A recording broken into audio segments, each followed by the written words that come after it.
Good morning Lahore, जुमा मुबारक, जागो लाहौर में खुश आमदीद। एक नए दिन और एक नई सुबह के साथ मैं हूं आपकी होस्ट बहरीन फातिमा। उम्मीद करती हूं आप सब लोग जहां कहीं भी होंगे खैरियत से होंगे और पुरसुकून जिंदगी गुजार रहे होंगे। आज जुमा का दिन है और इस दिन की बहुत फजीलत और बरकत बयान की जाती है। आज हम अपने प्रोग्राम का आगाज भी एक खूबसूरत हदीस मुबारक से करते हैं। तो हज़रत अबी बिन काब से रवायत है कि रसूलुल्लाह सल्लल्लाहु अलैहि वसल्लम ने फरमाया, जो शख्स ये चाहता हो कि जन्नत में उसके लिए महलात तामीर किए जाए और उसके दर्जात बुलंद कर दिए जाए, तो उसे चाहिए कि वो जुल्म के जवाब में अफू दरगुजर से काम ले, महरूम करने वाले को अता करे और कतई ताल्लुकी करने वाले से सिला रहमी का सलूक करे। और बेशक अफू दरगुजर अल्लाह ताला की सिफात में से एक है, यानी मुजरिम, खताकार और सजा के मुस्तहिक को भी खुदा मुआफ कर देता है और उसकी नाफरमानी खताओं और गुनाहों से दरगुजर करने वाला है। इसीलिए हमें भी कोशिश करनी चाहिए कि अगर कोई दोस्त, बहन, भाई अपने किए पर शर्मिंदा हो, मुआज़रत ख्वाह हो, तो हमें उनकी गलती को मुआफ कर देना चाहिए और दिलों में नफरतें नहीं रखनी चाहिए। आगे बढ़ते हैं और कुछ बात करते हैं सेहत और फिटनेस के हवाले से। तो हमारी सेहत और नींद के दरमियान बड़ा गहरा ताल्लुक है। जो लोग रात को वक्त पर सो जाते हैं वो उन लोगों की निस्बत ज्यादा अच्छी और पुरसुकून जिंदगी गुजारते हैं जो रात को देर से सोते हैं। इसीलिए माहिर सेहत की जानिब से कहा गया कि दिन और रात का इस्तेमाल अक्लमंदी से करना चाहिए। हम सबको इस बात का इल्म है कि रात को अल्लाह ताला ने सोने के लिए बनाया है और दिन को जागने और काम करने के लिए। आज के जदीद दौर में तहकीक से भी ये अमर साबित हो चुका कि इंसानी जिस्म के आज़ा रात के औकात में हालत सुकून में चले जाते हैं और इस दौरान वो जहरीले मादे खारिज करते हैं। इसी सबब से इन औकात में सोना इंसानी सेहत के लिए बहुत जरूरी होता है, लेकिन कुछ लोगों को मजबूरी की वजह से नाइट शिफ्ट्स में काम करना पड़ता है। एक ताज़ा तहकीक के मुताबिक रात की शिफ्ट में काम करने वाले अफराद के नींद के औकात में बेकायदगी की वजह से उनमें ज़ियाबतीज़ और मोटापे समेत कई खतरनाक ज़हनी और जिस्मानी बीमारियां शिकार होने का खतरा ज्यादा होता है। ज्यादा अरसे के लिए नाइट शिफ्ट में काम करना ज़हनी और जिस्मानी सेहत पर क्या असरात मुरतब कर सकता है और इन असरात से कैसे महफूज रहा जा सकता है, इस पर बात करेंगे। हमारे साथ मौजूद हैं क्लिनिकल साइकोलॉजिस्ट मैरी परवेज। अस्सलाम वालेकुम, कैसी हैं आप? वालेकुम अस्सलाम, मैं बिल्कुल ठीक हूँ। आप कैसी हैं मेरीन? मैं भी बिल्कुल ठीक ठाक हूँ। और बिल्कुल जैसे कि आपको पता है ये नींद की कमी भी वैसे भी बहुत से मसाइल पैदा करता है। क्या लगता है आपको कि किन किन मसाइल का हमें सामना हो सकता है? अच्छा, पहले तो ऐसा है कि देखें, इंडिविजुअल डिफरेंसेस हैं आपके। अगर मैं प्योरली साइकोलॉजिकल टर्म्स के अंदर अगर बात करूँ तो कुछ लोग ऐसे हैं जो कि नाइट आउल्स हैं और कुछ ऐसे हैं जो अर्ली बर्ड्स हैं। अर्ली बर्ड्स वो लोग हैं जिनको सुबह उठना पसंद है, जो सुबह के टाइम ज़्यादा प्रोडक्टिव हो सकते हैं, ज़्यादा बेहतर एफिशिएंटली काम कर सकते हैं। और जो नाइट आउल्स हैं वो लोग हैं जो कि रात के अंदर ज़्यादा प्रोडक्टिव होते हैं। तो हम पहली बात तो ये है कि हमें डिफ्रेंशिएट करना है, अपने आप के अंदर भी आइडेंटिफाई करना है कि क्या मैं नाइट आउल हूँ या क्या मैं एक अर्ली बर्ड हूँ। पहली बात ये होगी। दूसरी चीज़ ये है कि क्योंकि हम शिफ्ट वर्क की बात करें तो शिफ्ट वर्क जो है वो प्राइमरीली दो चीज़ों के अंदर या दो कैटेगरीज में हम उसको डिवाइड कर सकते हैं। एक है आपका रैपिड शिफ्ट वर्क, जिसके अंदर कॉन्स्टेंटली आपका जो शिफ्ट है वो चेंज हो रहा है। जैसे फॉर एग्जांपल आपने 2 दिन नाइट शिफ्ट किया और 2 दिन डे शिफ्ट किया, फिर 2 दिन आफ्टरनून शिफ्ट किया, जिसके अंदर आपका जो सर्केडियन साइकिल है या जो आपका स्लीप साइकिल है उसको आप डिस्टर्ब कर रहे हैं, डिसरप्ट कर रहे हैं। उसको मौका ही नहीं मिल रहा कि वो कहीं पर जाकर एडजस्ट कर सके और कहीं पर अपना बैलेंस जो है वो रीगेन कर सके। उसके कॉन्ट्ररी हमारे पास होती है जी स्लो रोटेशन वर्क, जिसके अंदर आप कहते हैं कि जी कई हफ्तों तक आपका नाइट शिफ्ट रहा और कई हफ्तों तक आपका फिर उसके बाद जो है वो डे शिफ्ट हो गया। इसके अंदर थोड़ा सा आपको मौका मिल जाता है कि आप अपनी रूटीन को एडजस्टेबल बना सकें, अपनी स्लीप को दोबारा से जो है वो रीगेन कर सकें और उसके अंदर इतनी ज़्यादा डिस्टर्बेंस जो है वो नहीं देखी जाती।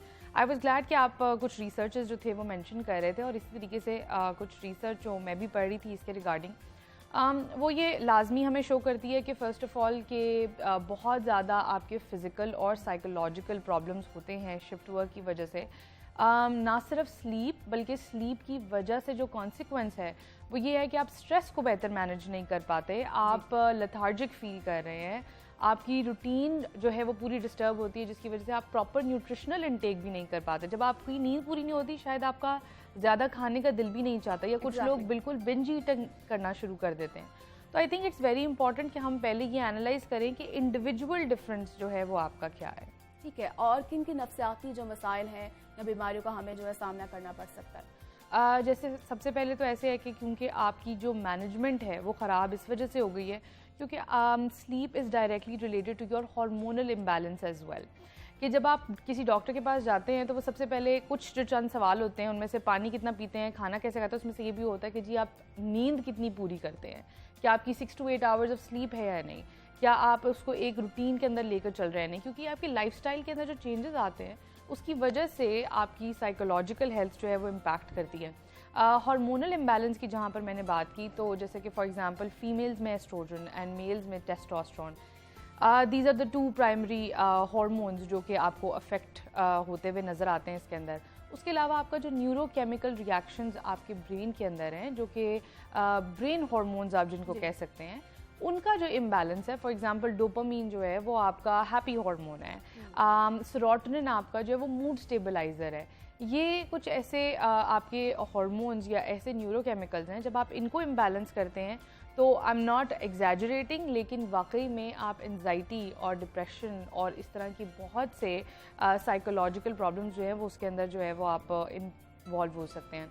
एंड अच्छा, हम एंजाइटी और डिप्रेशन को ना हम क्योंकि वो इतनी कॉमन टर्म्स होगी कि हम लोग ऐसे ही रोज़मर्रा के अंदर यूज़ करते हैं, लेकिन अगर बिल्कुल इसको आप माइनर लेवल के ऊपर लेकर आ जाएं, जो लोग मुसलसल जो है नाइट शिफ्ट कर रहे होते हैं तो क्या लगता है कि कितना टाइम जो है वो रिक्वायर होना चाहिए कि आसानी से आप कर सकते हैं नाइट शिफ्ट और देन उसके बाद जो है फिर थोड़ी सी रोटेशन होनी चाहिए? मुझे लगता है कि देखें, आपको अपने आप को मॉनिटर करना आना चाहिए। अगर आपको लग रहा है कि आपका मूड जो है वो स्टेबल नहीं रह पा रहा, आपको अगर लगता है कि आप उतना फंक्शनल नहीं है जितने आप नॉर्मल ज़िंदगी के अंदर रह रहे थे उस टाइम पर, तो उसकी ये इंडिकेशन होगी कि ये this is not for you. और अब अगर आप इंडिकेट कर पा रहे हैं, आइडेंटिफाई कर पा रहे हैं कि ये शिफ्ट वर्क आपके लिए नहीं है, तो बेहतर ये है कि आप उसको चेंज करने की कोशिश। अगर हम ये कहें कि शिफ्ट वर्क आप जॉब कर रहे हैं वो आपके ऊपर लाजिम है काइंड ऑफ, तो maybe you need to rethink कि क्या ये जॉब आपके लिए कंसिडरेबल भी है या नहीं। अगर इसके पास कोई ऑप्शन ना हो, अगर ऑप्शन नहीं है तो फिर ऑब्वियसली अब आपको रीएडजस्ट करना पड़ेगा उसके साथ। लेकिन वही बात है कि एम्प्लॉयर्स को, ऑर्गेनाइजेशंस को भी ये कोशिश करनी चाहिए कि वो लोगों को इतनी बुरी हेल्थ कंडीशंस के अंदर ना डालें, क्योंकि इसकी वजह से आपके डाइजेस्टिव इश्यूज़, आपका डायबिटीज़ से लेकर लोगों की, so research shows that even when somebody is trying to get pregnant, तो प्रेगनेंसी के अंदर अगर कोई शिफ्ट वर्क कर रहा है तो वो कितना ज़्यादा उसको अफेक्ट कर सकता है। मिसकैरेजेस हो जाते हैं, उसके अलावा कैंसर, उसके अलावा डायबिटीज़ का one of the reasons is stress as well. और स्ट्रेस का मैंने जैसे बताया कि one of the reasons is कि आपकी अगर स्लीप पूरी नहीं है तो आप अपना मूड, अपनी इरिटेशन, आपकी नींद आज पूरी ना हो तो आप ना सिर्फ काम में बेहतर होंगे बल्कि आपके जो मेरे साथ बिहेवियर है भी काफी ज्यादा मुतासर होती है ऑब्वियसली। तो आपका जो बातचीत है, आपका इंटरपर्सनल रिलेशनशिप लोगों के साथ, वो अफेक्ट हो रहा होता है। तो आई थिंक कि स्लीप को हम इतनी छोटी सी चीज़ ना समझें कि शायद ये कोई मम्मी डैडी इशू है और नहीं। वैसे नॉर्मली जो एक हेल्दी इंसान है उसके लिए कितने घंटे जो नींद ज़रूरी है? ऑब्वियसली इट्स रिसर्च आपको यही बताती है कि 6 to 8 आवर्स आपको जो है वो लेनी चाहिए, और 17 घंटे के अंदर आपको कोशिश करना है 16 to 17 आवर्स एट मैक्स कि आप अपनी जो दुनिया के काम हैं, जो आपने अपने लिए पर्सनल, सोशल, प्रोफेशनल जो चीज़ें करनी है आप उसको कंप्लीट करें। और उसके बाद आप अपने आप को, अपनी बॉडी को, आई थिंक वो डिज़र्व करती है कि वो 7 घंटे 8 घंटे सोए और फिर अगले दिन के लिए रिफ़्रेश हो सके। बिल्कुल। और जैसा कि जो लोग मुसलसल नाइट शिफ्ट करते हैं तो उनके लिए आप क्या कहेंगी कि दिन में वो नॉर्मली कितनी नींद पूरी कर सकते हैं? आप जब नाइट शिफ्ट करते हैं तो दिन में काम करना ज़रा, आपको पता है थोड़ा सा दिन में सोना मुश्किल हो जाता है, तो जो लोग नाइट शिफ्ट करते हैं वो दिन में कितना मैक्सिमम सो सकते हैं? आई थिंक ये मैक्सिमम तो वही बात है कि 6 to 8 आवर्स तो सोना ही चाहिए, लेकिन उनको कोशिश, ऑब्वियसली उनके लिए मुश्किल ये हो जाता है कि ऐसी स्लीप जो कि डिस्टर्प्टेड ना हो, क्योंकि दिन में आसपास आपके पास शोर भी है। अगर घर में वो बेचारे अकेले काम नाइट शिफ्ट वो कर रहे हैं तो बाकी सब लोग तो जाग गए हैं, उनकी तो ज़िंदगी शुरू हो गई है सुबह। तो आई थिंक ये नॉन डिस्टर्प्टिव स्लीप बहुत ज़रूरी है। बार बार दरमियान में ब्रेक्स ना लें, बार बार उठे नहीं। और उसके अलावा एक चीज़, नैप्स, पावर नैप्स जिनको आप कहते हैं, अगर आपको लगे कि during the shift dose of होने की वजह से, नॉड ऑफ होने की वजह से बहुत से एक्सीडेंट्स होते हैं। आपने अक्सर सुना होगा न्यूज़ में भी, ट्रक ड्राइवर्स एक्सीडेंट्स में मुब्तला होते हैं, नर्सेज, डॉक्टर्स जो कि 2-2 शिफ्ट्स नाइट शिफ्ट एक साथ कर रहे होते हैं, तो उनके लिए बेहतर है कि वो पावर नैप्स लें, ट्रेन करें अपनी बॉडी को। नींद जो है वो बहुत ज़्यादा ज़रूरी है। और जैसा कि बता रही थी हमें मैरी, बहुत शुक्रिया आपका। और मजीद भी और भी टॉपिक्स पर बात करेंगे, और यहाँ पर वक्त एक ब्रेक का, आप हमारे साथ रहिएगा।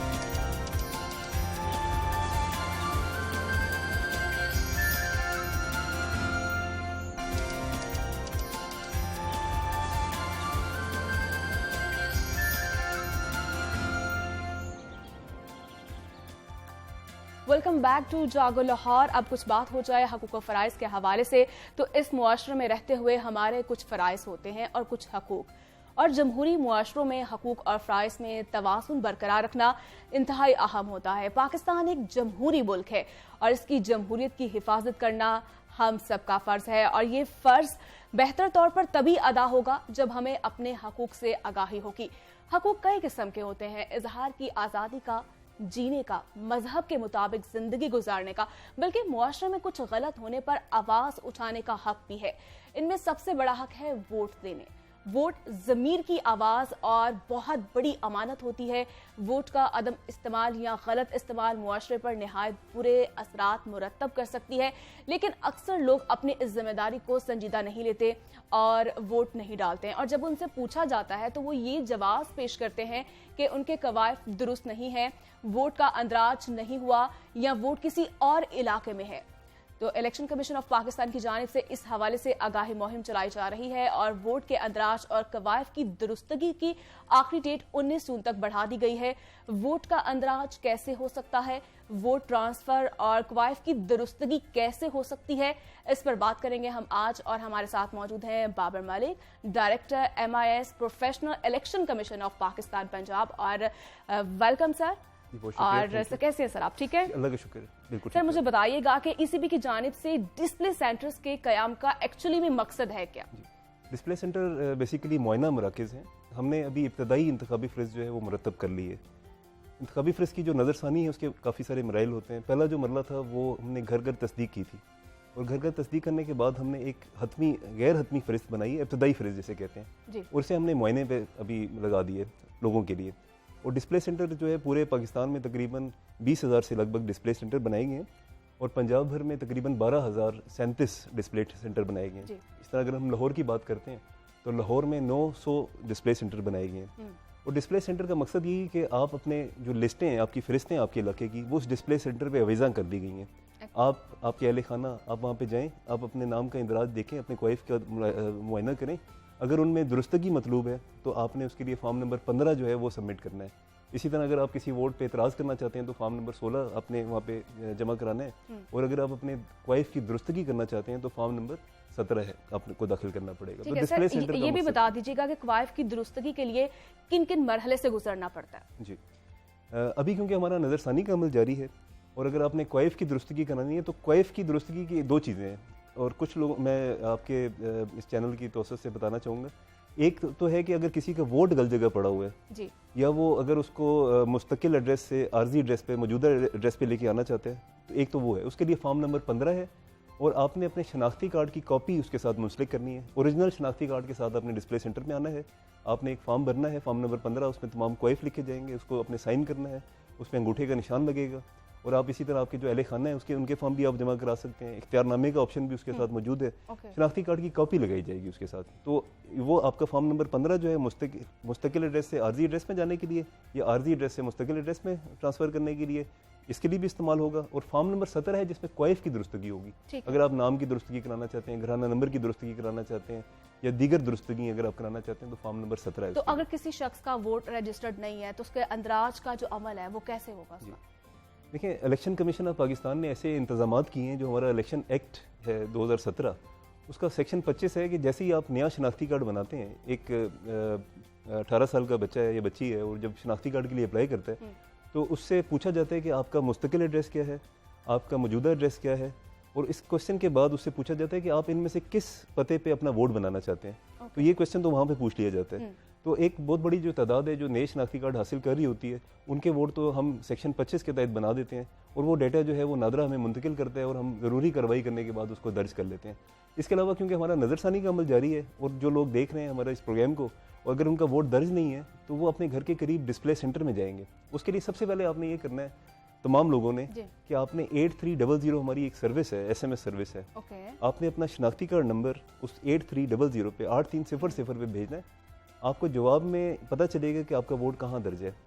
आपका सिलसिला नंबर, आपका सेंसस ब्लॉक कोड, आपका इंतखाबी इलाका, और उसकी जो दीगर तफसीलात है, यानी आपका हेल्पलाइन नंबर एक होता है हमारा, वो भी आ जाएगा। इसके अलावा इलेक्शन कमीशन की वेबसाइट लिंक आ जाएगा, जहाँ से आप दीगर मालूमात हासिल कर सकते हैं। जिस तरह आपने कोई फॉर्म डाउनलोड करना है, आप उस लिंक से फॉर्म 15, 16, 17 डाउनलोड कर सकते हैं। इसी तरह जो हमने डिस्प्ले सेंटर बनाए हुए हैं उसकी तमाम तफसीलात जो है हमारी वेबसाइट पे पड़ी हुई और हैं। कुछ ऐसे लोग भी होते हैं, ठीक है, जिन्हें मतलब इतनी ज़्यादा इन्फॉर्मेशन नहीं होती है, तो उनके लिए क्या प्रोसीजर होगा, उनके लिए कैसे आगाही फ्राहम की जाती है? जी देखें, इसमें हमने आगाही के लिए हर तरह से आगाही के लिए हमने जो इंतजामात किए हैं, हम मसाजिद में ऐलानात भी करते हैं और वहाँ पे बताया जाता है कि आपके करीब तरीन एक स्कूल की जो बिल्डिंग है उसके अंदर डिस्प्ले सेंटर बनाया गया है। तो हमारी जो आगाही की मुहिम है वो बड़े ग्रास रूट लेवल तक हम उसे आगाह कर रहे हैं, लोगों को मसाजिद के थ्रू कर रहे हैं। जो नोटेबल लोग होते हैं, जो यूनियन काउंसलर्स के लोग होते हैं, जो सियासतदान होते हैं, उनके थ्रू भी हम ये मैसेज पहुंचा रहे हैं। तो आपके घर के करीब जो है वो डिस्प्ले सेंटर बना है और डिस्प्ले सेंटर की निशानी ये होती है कि जो आपके घर के करीब जो बड़ा स्कूल है, किसी भी गांव के इलाके में आप चले जाएं, किसी शहर के इलाके में चले जाएं, तो बड़ा जो स्कूल है या यूनियन काउंसिल का दफ्तर है, वहाँ पे एक जो बैनर है वो लगाया गया है जिस पे लिखा हुआ है कि डिस्प्ले सेंटर है ये, और यहाँ पे आप फॉर्म दाखिल कर सकते हैं, आप अपना और अपने अहले खाना का क्वाइफ का वो मुआयना कर सकते हैं। तो वो आपको उसकी निशानी है। अगर किसी को ये नई चीज़ समझ आती तो वो मसाजिद के ऐलानात से भी फ़ायदा उठा सकता है।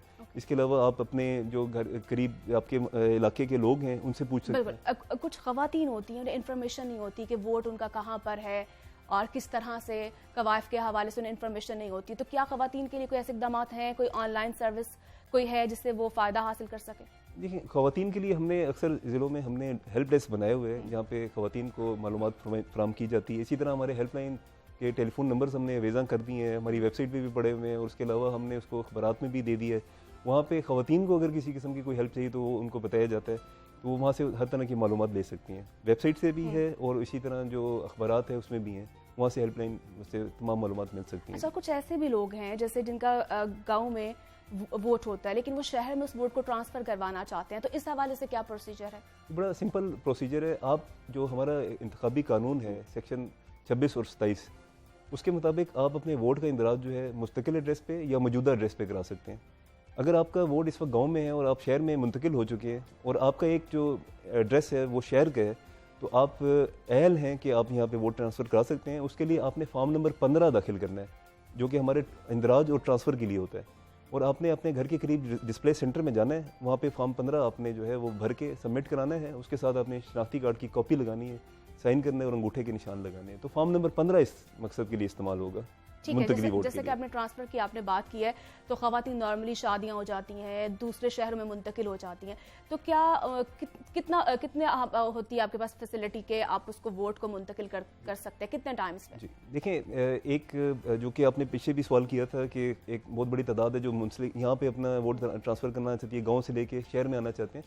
तो जो हमारा पहला मरला था इंतखाबी फरिश्तों की नज़रसानी का, उसमें हम घर घर गए थे और घर घर हमने उनकी तस्दीक की थी।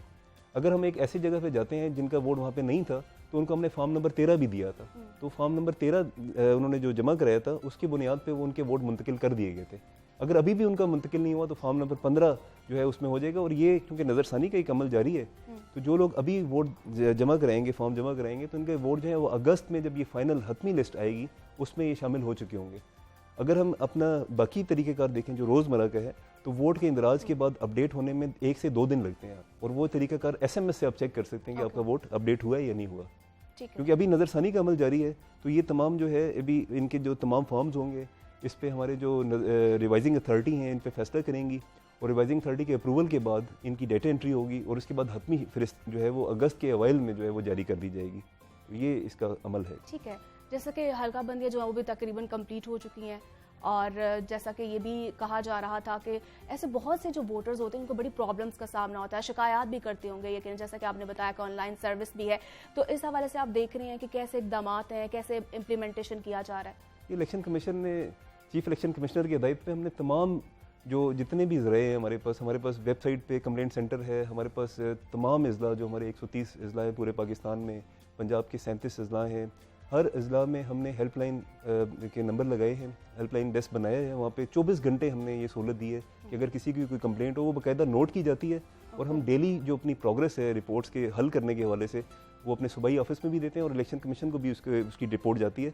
तो कोई ऐसी शिकायत नहीं होती जिसको हल ना किया जाए। तो मैक्सिमम कितना टाइम जो है वो दरकार होता है इसके लिए? अगर वोट के हवाले से कोई शिकायत आती है कि मैं अपना वोट यहाँ से वहाँ ट्रांसफ़र करना चाहता हूँ, क्योंकि बहुत सारी जो शिकायत होती हैं वो मालूमात के हवाले से होती हैं, क्योंकि मालूमात की कमी होती है, तो उनको फौरी तौर पर इजाला किया जाता है और मुतलका जो दफ्तर हैं उनको फौरी तौर पे डायरेक्शन जारी की जाती है कि इनका मसला आपने हल करना है। तो वहाँ से फिर ये कंफर्मेशन आ जाती है कि इनका मसला हल कर दिया जाए। तो विद इन नो टाइम हम तमाम कंप्लेंट्स को जो है हल करते हैं। ठीक है।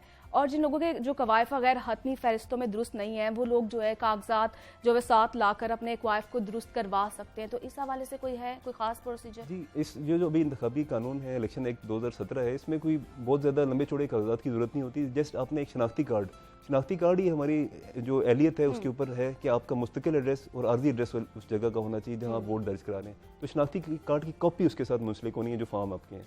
इसके अलावा किसी पेपर की जरूरत नहीं है। ठीक है। जैसे आपने डिस्प्ले सेंटर जाना ठीक है, जिस तरह से आपने बताया कि डिस्प्ले सेंटर जो है कायम किए गए हैं, तो इस हवाले से क्या फीडबैक है या जस्ट अभी अवेयरनेस दी जा रही है आवाम को? देखिए, अवाम की एक बहुत बड़ी तादाद है जिनके वोट जो है हमने पहले जो पहला मरला था उसमें हमने दुरुस्त जगहों पे उनको दर्ज कर लिया था, क्योंकि हमने घर घर गए थे हम।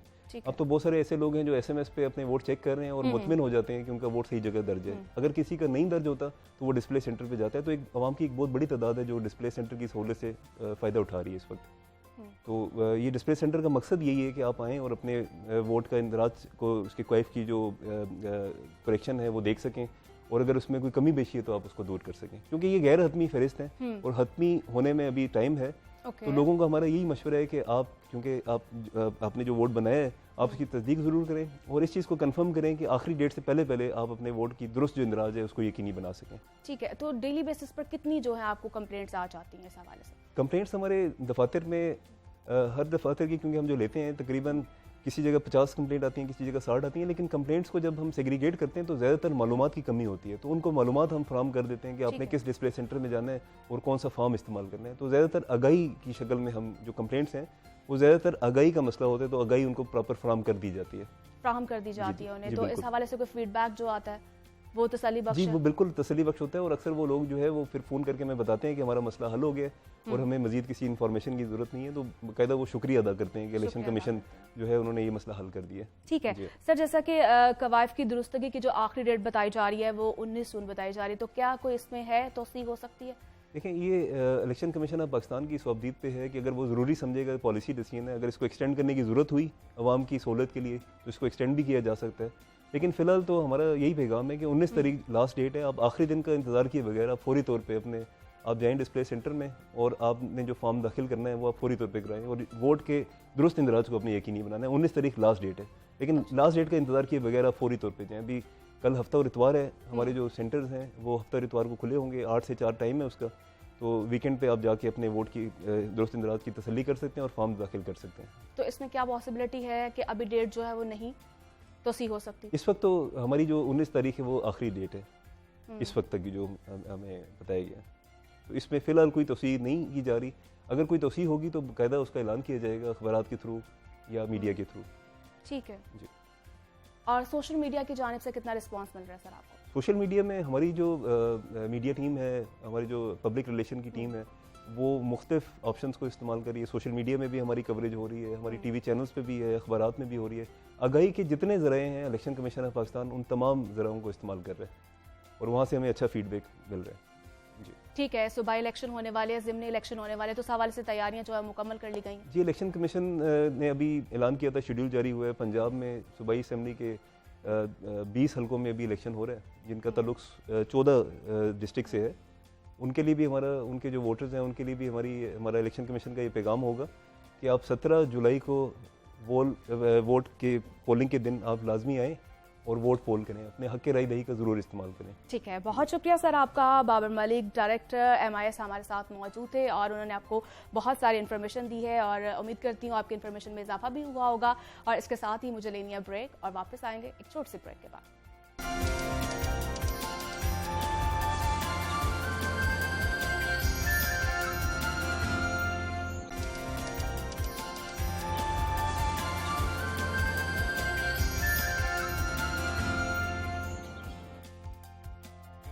वेलकम बैक टू जागो लाहौर और अब सेगमेंट है हमारा लाहौर की दुनिया, जिसमें हम लाहौर और लाहौरियों के मसाइल डिस्कस करते हैं जो ख़त्म होने का नाम ही नहीं लेती। घंटों गैर एलानिया लोड शेडिंग एक ऐसा मसला बन चुका है जिसने अवाम को बेहाल करके रख दिया है। कहर बरसाता सूरज और घंटों की लोड शेडिंग ने अवाम का तो जीना मुहाल कर ही दिया है, इसके साथ साथ कारोबार पर इंतहाई मनफी असरात मुरतब हो रहे हैं। सारा दिन दुकानदार कस्टमर्स की राह तकते हैं और शाम होते ही लोड शेडिंग बत्ती गुल कर देती है। ऐसे में कारोबार ठप हो रहे हैं। पहले ही कोविड की वजह से लगने वाले लॉकडाउन ने पाकिस्तानी मईशत की कमर तोड़ के रख दी है। बिजली की फ्राहमी यकीनी बनाने की बजाय तवानाई की बचत के लिए हुकूमत की जानिब से बड़े इकदाम उठाने का फैसला भी किया गया है। बाजार रात 8:30 बजे बंद करने पर इत्तफाक किया गया है।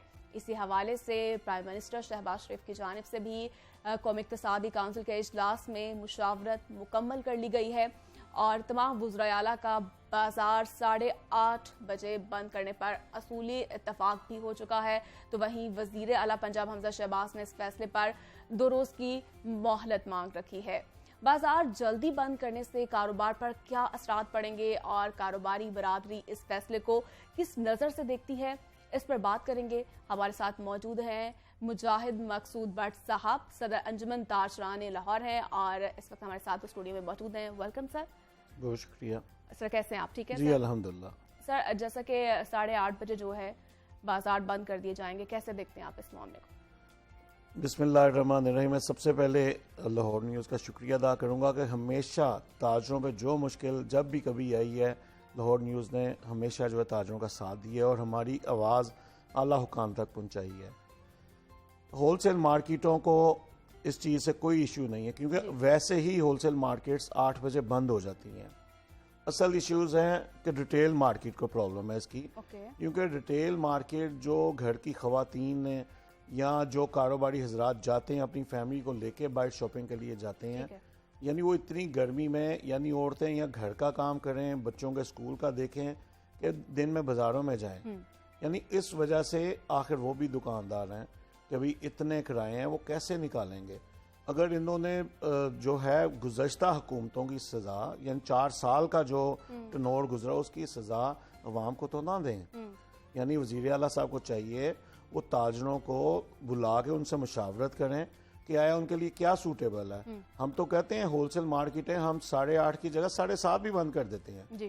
कि भाई आया रिटेल को वो थोड़ा सा टाइम दें, 10 बजे तक कम से कम उसे टाइम दें ताकि रिटेल वाले अपना कारोबार जो है चला सकें।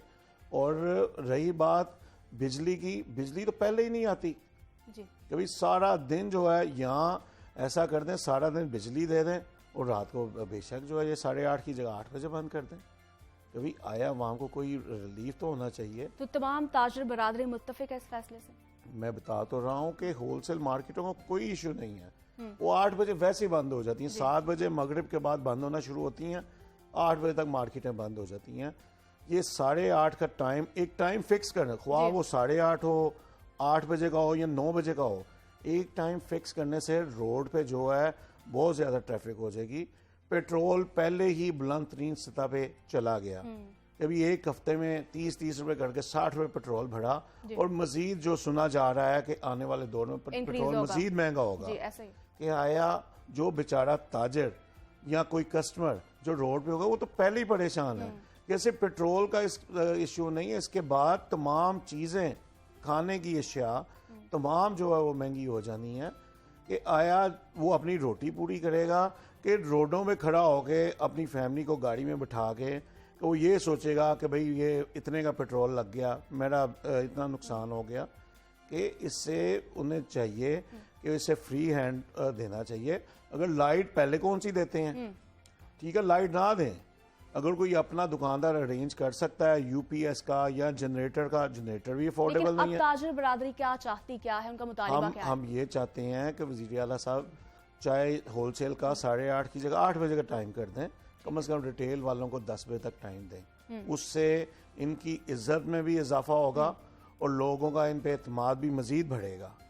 हालांकि लोग सोचते हैं, ताजर सोचते थे कि कभी मुस्लिम लीग नून से मुतमिन थे कि भी कारोबारी शख्सियत हैं हमारे वज़ीर आज़म साहब, वो बखूबी ताजरों की तकलीफ़ को समझते हैं। पहले भी अगर ताजरों में कोई परेशानी हो वो बुला के सुनते थे और उसका हल निकालते थे। और इस दफ़ा भी उम्मीद है कि ताजर यही कहते हैं कि भाई आया वज़ीर आला साहब, वज़ीर आज़म साहब के बुला के ताजरों के मसाइल सुने और उसके मुताबिक इसका जो हल निकालें। ताजर तो तावन कर रहा है। अगर बिजली बचानी है आप सहूलत दें, लोगों को कहें कि भाई वो सोलर्स लगाएं। जो लगा सकते हैं। अगर सपोज 5,000 दुकानदार है एक मार्केट में, अगर उसमें से 1,000 दुकानदार भी सोलर लगाता, आप देखें कितनी बिजली बची। बिल्कुल। कि सारा दिन जो वापडा से वो ले रहा है उसकी वो भी बचत हुई, और उसके बाद रात को उसी सोलर से जो उसका बैकअप होगा उससे वो अपना कारोबार करेगा कि भाई। और हालांकि ये कोई लंबा प्रोजेक्ट नहीं है, यानी 4 से 5 दिन में सोलर जो है लग सकता है कि भाई अब कौन सा कोई मुश्किल है। इन्होंने सोलर पर रिलीफ दिया, बड़ा अच्छा फैसला था इनका। ठीक है। इन्होंने कुछ सख्त फैसले किए, उनमें से जो है यानी कुछ अच्छे फैसले भी करें। जैसा कि आप बता रहे हैं कि मीटिंग के लिए जो है बुलाया जाए, तो क्या सूबाई हुकूमत की जानिब से इस हवाले से कोई जवाब सामने आया? नहीं जी, बिल्कुल कोई जवाब सामने नहीं आया। मैं तो कह रहा हूँ ये गुज़श्ता 4 सालों की तरह, जिस तरह पिछली हुकूमत वज़ीर आला बुज़दार, साबिक़ वज़ीर आला बुज़दार, जिसने पंजाब का बेड़ा गर्क कर दिया, कभी उसकी शक्ल किसी ताजिर ने नहीं देखी थी, ना ही जो है कि साबिक़ वज़ीर आला ने किसी ताजिर की शक्ल देखी होगी। तो यही हालात जो है वो सजा ना दी जाए। वज़ीर आला साहब ताजिरों को बुलाएं, और उन्हें पता है कौन कौन ताजिर है, कौन कौन नहीं ताजिर, कि भी आखिर वो भी लाहौर के शहरी हैं और वो बखूबी समझते हैं। और मैं समझता हूँ कोई मुश्किल नहीं है। ताजिर जो है हमेशा उन्होंने हुकूमत के साथ, इस मुल्क के साथ ताउन किया, और वो अभी भी ताउन करेगा।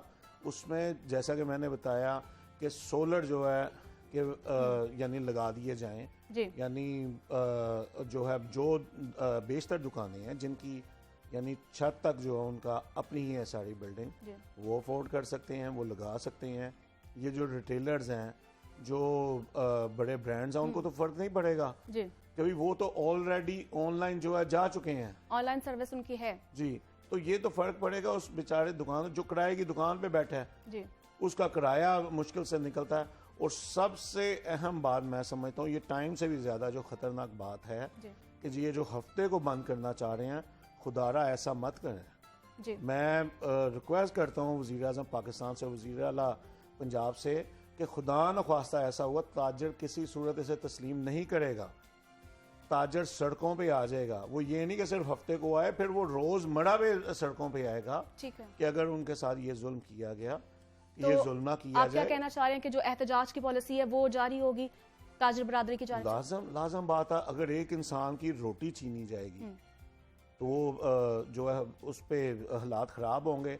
अगर ये कहते हैं सुबह से जल्दी की मार्केटें खोलें, मार्केट में सिक्योरिटी कौन देगा? ये सिर्फ और सिर्फ मुझे बता दिया जाए। सिक्योरिटी के भी इश्यूज हैं बहुत ज़्यादा सिक्योरिटी के इश्यूज हैं, और बिजली की तारों का इतना इश्यूज है। कम अज़ कम वज़ीर आला साहब, यानी 1 साल का ये जो टनोर है, इसमें कम अज़ कम ये मामला जो परेशानी है, जो मार्केटों में हादसे होते हैं, मार्केटों में आग लगती है, जैसा कि हफीज सेंटर में आग लगी कि भाई वो बेचारों का इतना करोड़ों का, अरबों रुपए का नुकसान हुआ, किसी ने नहीं पूछा। पेस में आग लगी, उनका करोड़ों का, अरबों का, बेचारे जो रात को माल डाल के गए हैं, रात को करोड़पति सोए हैं, दिन में जो है ज़ीरो उनका हो गया। उनसे पूछें, उनके घरों में जाके पूछें उन पे क्या बीत रही है। ये तो चले बड़े प्लाजे थे सामने आ गए, इसी तरह होलसेल मार्केटों में छोटी छोटी गली हैं, छोटी छोटी दुकानें हैं, कभी लाखों का सामान, करोड़ों का सामान वो जल के राख हो जाता है। और ये बिजली की वजह से ये सारे हादसा होते हैं, नाकस तारों की वजह से हादसा होते हैं। मेरे पास रिटर्न जो है मौजूद है कि हम लेस्को चीफ को मिलने गए, उन्हें हमने रिटर्न दिया, बाकायदा बिजली की तारों की और ट्रांसफार्मर्स की तस्वीरें उतार के दी कि जनाब ये चेंजेस इनकी वजह से ये हादसे हुए हैं, कभी इन्हें जो है ये चेंज आप ये कहना चाह रहे हैं कि जिला हुकूमत की जानिब से भी कोई इकदाम नहीं है? नहीं जी, कोई इकदाम। जिला हुकूमत जो है वो कोई भी सुनने के लिए कुछ नहीं तैयार? गुज़श्ता हुकूमत ने तो सजा दी पंजाब को। कभी गुज़श्ता हुकूमत समझती थी कि वज़ीर आला शहबाज शरीफ साहब जब वज़ीर आला थे, ये उनका सूबा है और ये उनसे मोहब्बत करते हैं पंजाब वाले, इन्हें भरपूर सजा देनी है। सजा के तौर पे उन्होंने वज़ीर आला बुज़दार को लगा दिया और उस साबिक़ वज़ीर आला ने इतना बेड़ा गर्क जो पंजाब का कर सकता था उसने किया। किसी की कोई सुनवाई नहीं थी, ना कोई महकमे सुनते थे और ना ही जो है किसी भी इदारे में जाके कहें वो सुनते थे। मैं कह रहा हूँ कि भाई हमारे पास वो रिटर्न मौजूद है कि हमने जो उन्हें रिटर्न दिया कि ये प्रॉब्लम है, बाकायदा वीडियोज़ और तस्वीरें बना के दी कि जनाब कि ये मामला जो है अगर यहाँ ना ठीक हुए, और हमने ये भी कहा उनका फंड नहीं है, हमने कहा ताजिर अपने पल्ले से दे देंगे पैसे, लेकिन जो महकमे का काम है वो महकमा करे। और मैं गुज़श्ता 4 सालों की सजा मैं इस हुकूमत को कहूँगा कि खुदारा ताजरों को ना दें। एक टाइम फिक्स करने से रोडों पे रश होगा, कभी कोई कंट्रोल, लोग लड़ेंगे, तो मजीद क्या आपके तहफ़्फ़ुज़ात, क्या चाहते हैं आपके मजीद और इक़दामात? हम ये चाहते हैं कि आया ये जो टाइमिंग है होलसेल की, चाहे इससे आधा घंटा मजीद कम कर दें, 8 बजे का कर दें, फिर टेलर्स को 10 बजे तक का टाइम दें, और हफ्ते की छुट्टी हम किसी सूरत जो है दुकानदार तस्लीम नहीं करेंगे। ठीक है, हफ्ते की जो छुट्टी है वो किसी भी सूरत जो है वो तस्लीम नहीं की जाएगी। बहुत शुक्रिया मुजाहिद मकसूद भट्ट साहब, सदर अंजुमन ताजरान हमारे साथ मौजूद थे। और यहाँ पर वक्त एक ब्रेक का, वापस आएंगे छोटे से ब्रेक के बाद। Stay with us.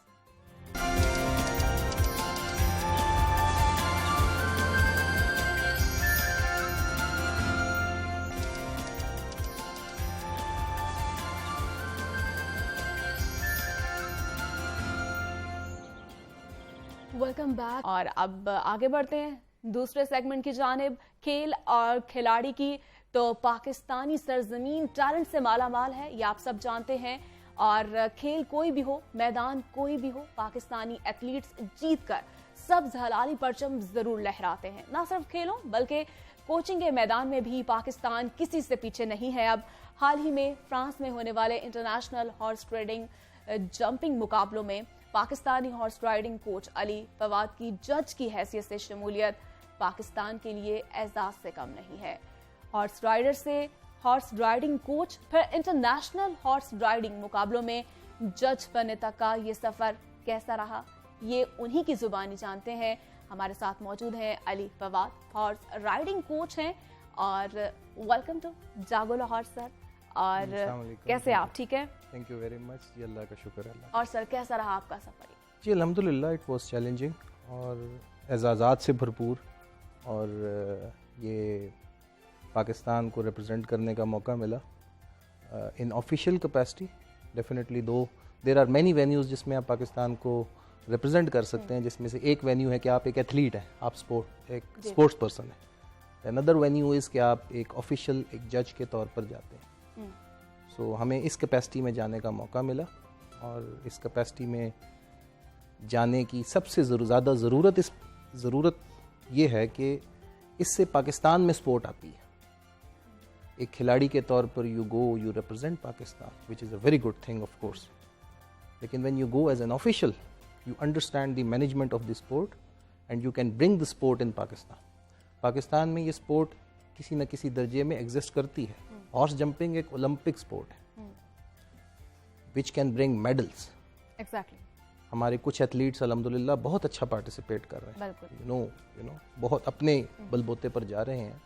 बट अब इस स्पोर्ट को पाकिस्तान में लेकर आना है इंटरनेशनल रूल्स के मुताबिक, ताकि हम पाकिस्तान को तो रिप्रेजेंट करें, लोग अपने कंट्रीज को रिप्रेजेंट करें पाकिस्तान के अंदर। exactly. So this is something what we are heading to and we'll do it inshallah. और सर कैसे आपको शौक पैदा हुआ हॉर्स राइडर से कोच का बनना? किस तरह से, कैसे माइंड में आया कि मुझे अब कोचिंग करनी चाहिए? Basically I am a merchant marine engineer in Pakistan Merchant Navy. So I was leading a very successful and professional life. But then I came to know कि मैं machinery person नहीं हूँ, machine person नहीं हूँ. I'm a horse person. Okay. So people said it कि भाई अपने passion को आप प्रोफेशन बना लें तो काम नहीं लगता। मुझे लगता है कि हॉर्स जो राइडिंग है वो मुश्किल काम है, आसान काम नहीं है। क्या लगता है आपको इसमें? आई वुड नॉट से कि ये मुश्किल काम है, ये चैलेंजिंग काम है। Challenging, that's all. So I just made my passion a profession. फिर वो काम नहीं लगा। आई लाइक मुझे हमेशा टीचिंग का थोड़ा शौक था और ये मेरा एक पैशन था। सो हमने हॉर्स राइडिंग क्लब्स खोले वेलेंशिया में, फिर इज़मीर टाउन में। और ये ऐसे राइडिंग स्कूल्स थे जो मिडिल क्लास फैमिलीज़ के लिए अप्रोचेबल थे। इससे पहले राइडिंग सिर्फ एलीट क्लास या मिलिट्री पर्सनल वो लोग कर सकते थे, जैसे मेरे मैं मिलिट्री बैकग्राउंड से था तो मुझे मौका मिला करने का, या फिर आप ज़मींदार हैं व्हाटएवर। मिडिल क्लास फैमिलीज़ नहीं कर सकती। नतीजा क्या निकला? जब मिडिल क्लास फैमिली स्ट्रगल करती है जब स्ट्रगल करने वाले लोगों तक हॉर्स राइडिंग अवेलेबल ना हुई बिल्कुल तो we were not able to fetch the glory जो कि इसको हासिल हो सकती थी। पाकिस्तान में बहुत ज़्यादा हॉर्सेज हैं, ओके पाकिस्तान में बहुत ज़्यादा एथलीट्स हैं। क्रिकेट से ज़्यादा पॉपुलर है ये रूरल एरियाज़ में, नेज़ाबाजी होती है, हॉर्सेज का ये शौक जो है बहुत महंगा है। और आप क्या देखते क्या है कि आज जो यूथ है, ठीक है, ज़्यादा मोस्टली जो एलीट क्लास में समझा जाता है इसको, अच्छा तो मिडिल क्लास के लिए क्या देखते हैं कि क्या इकदाम आपने किए, क्या और क्या होने चाहिए मज़ीद इस हवाले से? देखिए, ये मिडिल क्लास के लिए आगे एक अट्रैक्टिव स्पोर्ट्स बनने वाली है। उसकी वजह ये है कि अब स्ट्रीट क्रिकेट ख़त्म हो गई है, आउटडोर एक्टिविटीज़ के मौके नहीं रहे। ये आधे घंटे की 40 मिनट की एक ऐसी कॉम्पैक्ट एक्टिविटी है कि आपका टाइम भी वेस्ट नहीं हो रहा और you are learning every day. Personality groom हो रही है, माइंड तेज हो रहा है, you are interacting with an animal जिसका अपना दिमाग है। हेल्दी है ये खेल बहुत ज़्यादा। देखिए, आप एक इमोशनल बीइंग को हैंडल कर रहे हैं, एक डिस्टेंस से दूसरे डिस्टेंस तक जा रहे हैं, एक इमोशनल बीइंग के साथ कम्युनिकेट करके। Imagine the level of intelligence you need. आप इसके साथ इंटरेक्ट करके यू गेट इंटेलिजेंट। सो बच्चे, पेरेंट्स बहुत ज़्यादा इसमें इंटरेस्ट ले रहे हैं इन फैसिलिटीज़ के खुलने के बाद। अब अगले वक्तों में आप देखेंगे और आप देख भी रहे होंगे कि जितने भी young athletes, young horse riding के sportsman, equestrian is the right word, equestrian sportsman आ रहे हैं, वो सारे अल्हम्दुलिल्लाह इन्हीं नर्सरी से आ रहे हैं। So we don't want to become an athlete, we want to see people becoming an athlete or bring glory for Pakistan. Okay sir, जैसा कि आपने फ्रांस में भी एज आपने जज खिदमत सर अंजाम दी है, तो क्या देखते हैं आपके पाकिस्तान में हमें किन इक़दामात की ज़रूरत है इस हवाले से? देखिए, ये एक बहुत इंपॉर्टेंट क्वेश्चन है और इसके अंदर ऑल्दो एक लंबी डिस्कशन है, but I will try to summarise it. Cricket एक गेम है, हॉकी एक गेम है, उसकी एक फेडरेशन है, पाकिस्तान क्रिकेट बोर्ड, वो सिर्फ क्रिकेट को डील कर रही है, क्रिकेट के डिफरेंट वर्जन्स को डील कर रही है। हॉर्स राइडिंग के अंदर देयर आर मेनी वर्जन्स। सिर्फ 8 ओलंपिक स्पोर्ट्स हैं इंटरनेशनल इक्वेस्ट्रियन फेडरेशन के अंदर, नॉन ओलंपिक स्पोर्ट्स 3-4 हैं, आपके पास 12 स्पोर्ट्स हैं। Okay, so this means you need to have an organised national federation जिसके मुख्तलिफ डिपार्टमेंट्स हों और वो मुख्तलिफ स्पोर्ट्स को इक्वली ट्रीट कर रहे हैं। And let me tell you, ये स्पोर्ट बहुत ज़्यादा फॉरेन एक्सचेंज लेकर आ सकती है।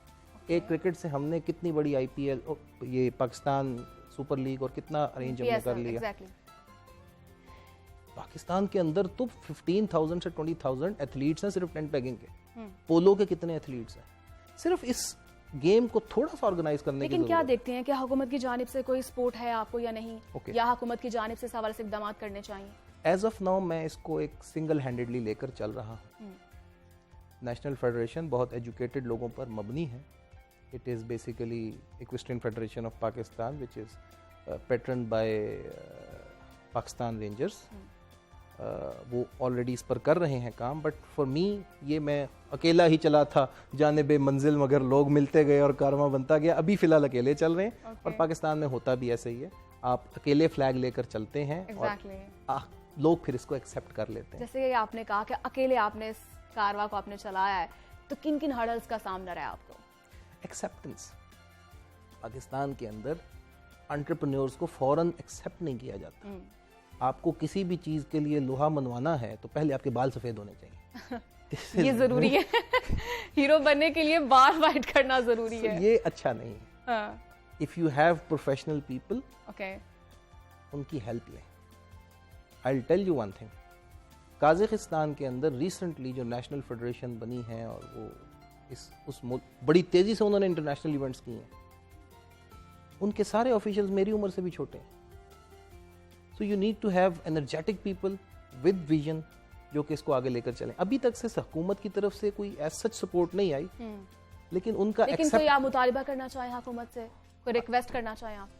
आई वुड से कि गवर्नमेंट को इस स्पोर्ट को थोड़ा सीरियसली लेना चाहिए। ये आपकी नेशनल बिल्डिंग के लिए बहुत ज़रूरी है। एक बात, इसको ऑर्गेनाइज करने वाले जो भी इदारे हैं उनको ऑर्गेनाइज करना बड़ा ज़रूरी है कि वो सही खतूत पर जिस तरह इंटरनेशनली होता है उसको ऑर्गेनाइज करें। और इंशाल्लाह अगर हम ये कर लेते हैं, ये स्पोर्ट पाकिस्तान में बड़ी धूमधाम के साथ आएगी और पाकिस्तान के लिए ना सिर्फ फॉर्च्यून क्रिएट करेगी, ग्लोरी भी क्रिएट करेगी। हमारे पास टाइम शॉर्ट है, आप कोई पैगाम देना चाहें? I'll invite parents कि वो ज़्यादा से ज़्यादा इस स्पोर्ट में अपने बच्चों को पार्टिसिपेट कराएं। हाफ एन आवर की compact activity, you are having personality grooming, you are having physical activity, you are having health benefits and many many things. आप जब खुद इसमें शामिल होंगे, इस कारवां में शामिल होंगे, तो अल्टीमेटली ये चीज़ें खुद ब खुद होने लगती बिल्कुल, इम्प्रूवमेंट जो है वो डे बाय डे आती रहती है। बहुत शुक्रिया सर आपके कीमती वक्त का। Thank you so और much. फिर आने वाले प्रोग्राम में फिर आपसे मुलाकात होगी मजीद। हमारे साथ Ali Fawad horse riding coach मौजूद थे और यकीनन आपने कुछ ना कुछ उनसे सीखा होगा। और अब वक्त हो चुका है आपसे इजाज़त लेने का, तो इसके साथ मुझे इजाज़त दीजिए और अपना ख्याल भी रखिएगा। अल्लाह हाफ़िज़।